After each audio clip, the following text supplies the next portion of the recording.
જલારામ બાપા વિરુદ્ધ ટિપ્પણી કરનાર સ્વામીના વિરોધમાં પાટણ પંથકમાં પડઘા પડ્યા. સાતલપુર વારાહીના સનાતન પ્રેમીઓએ અર્ધનગ્ન હાલતમાં વિરોધ પ્રદર્શન સાથે આવેદનપત્ર આપ્યું. પાટણ તારીખ 7 જલારામ બાપા વિરુદ્ધ ટિપ્પણી કરનાર સ્વામીના વિરોધમાં પાટણ પંથકમાં પણ પડઘા પડ્યા છે. ત્યારે શુક્રવારે સાતલપુર વારાહીના સનાતન પ્રેમીઓએ અર્ધનગ્ન હાલતમાં વિરોધ પ્રદર્શન સાથે વારાહી મામલતદારને આવેદનપત્ર આપી સ્વામિનારાયણ સંપ્રદાયના સંત જ્ઞાનપ્રસાદ દ્વારા વીરપુર જલારામ મંદિર ખાતે જઈને જાહેરમાં માફી માંગે તેવી ઉગ્ર માંગ કરી છે. વારાહી ખાતે સમગ્ર સનાતન હિન્દુ ધર્મના લોકો અને રઘુવંશી લોહાણા સમાજે વિશાળ સંખ્યામાં એકત્રિત થઈ વીરપુરના સંત શ્રી જલારામ બાપા વિરુદ્ધ ટિપ્પણી કરનાર સ્વામિનારાયણ સંપ્રદાયના સંત જ્ઞાનપ્રસાદ વિરુદ્ધ અર્ધનગ્ન હાલતમાં સૂત્રોચ્ચાર કરી જાહેરમાં માફી માંગવાની માંગણી કરી મામલતદારને આવેદનપત્ર આપી ઉગ્ર દેખાવો કર્યા હતા.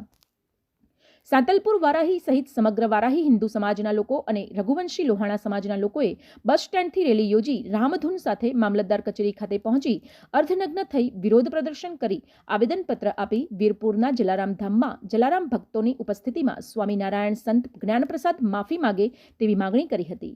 અહેવાલ જયંતિભાઈ ઠક્કર, શિહોરી, કાંકરેજ.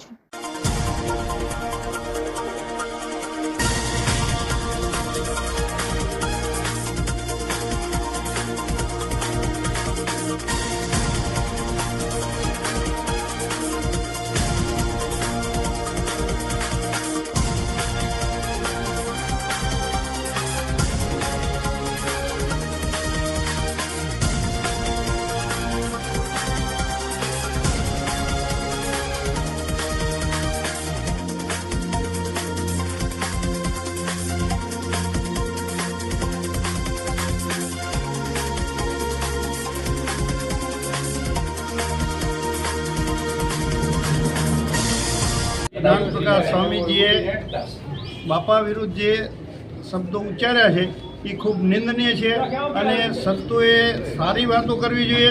આવી રીતે સમાજને, સનાતન ધર્મને નુકસાન થાય એવી વાતો એમણે કરવી ના જોઈએ.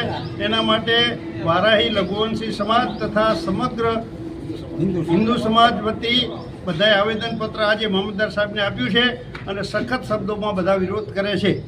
અમો સમગ્ર સનાતનીઓ તથા રઘુવંશી સમાજ વારાહી અને સાતલપુર તાલુકો સ્વામી જ્ઞાન પ્રકાશજી જે સ્વામિનારાયણના સંતે સુરત આમરોલીમાં પૂજ્ય જલારામ બાપા વિશે ખોટી ટિપ્પણી કરી, બિલકુલ ખોટી વાર્તા ઘડી અને તમને કહું સમગ્ર સમાજ સનાતની સમાજનું જે એમ કે અપમાન કર્યું છે અને એ અપમાનના દુઃખને કારણે અમે આજરોજ મામલતદાર કચેરી વારાહી ખાતે એ વિષયનું સખત વિરોધ કરતો આવેદનપત્ર આપ્યું છે.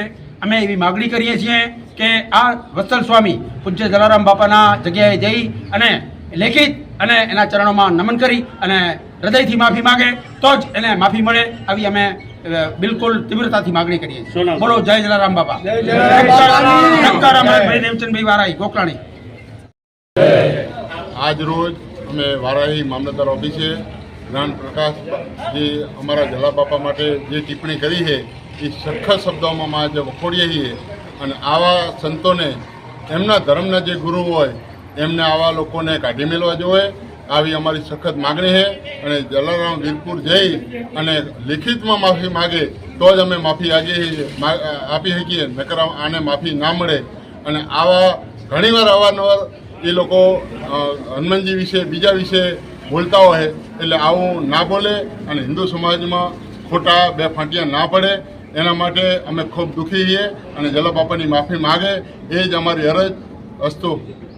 જ્ઞાન પ્રકાશ સ્વામીને કદાચ એ ખબર રહી હોય કુદરતના દરવાજે વાણી અને પાણીનો હિસાબ આપવો પડે છે. એમણે જલારામ બાપાની બાબતે જે કંઈ વાણી વિલાસ કર્યો એ સનાતન ધર્મને અને સનાતન સંતને દુઃખ પહોંચે તેવું તેમનું નિવેદન રહ્યું છે. તેથી એ વીરપુરમાં આવી અને જલારામ બાપાની માફી માગે. ઠક્કર સમાજ અને જલારામ ભક્ત સમાજ આનાથી નારાજ થયો છે. એમની ધાર્મિક લાગણી દુભાણી છે, હૃદયને ઠેસ પહોંચી છે. એટલે એમને માફી માગવી જોઈએ અને નમતું જોખવું જોઈએ. જો નમતું નહીં જોખે તો હજુ આંદોલનને વધુ વેગવંતું બનાવીશું તેની હું તેમને આ મીડિયાના માધ્યમથી જાણ કરું છું.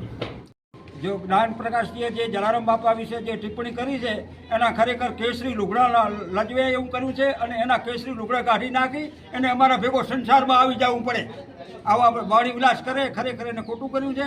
એને જલારામ બાપાની નહીં પણ આખા સમાજની માફી માગવી જોઈએ એવી અમારી માગણી છે. શું નામ? અશુભાઈ ખમજીભાઈ ઠક્કર.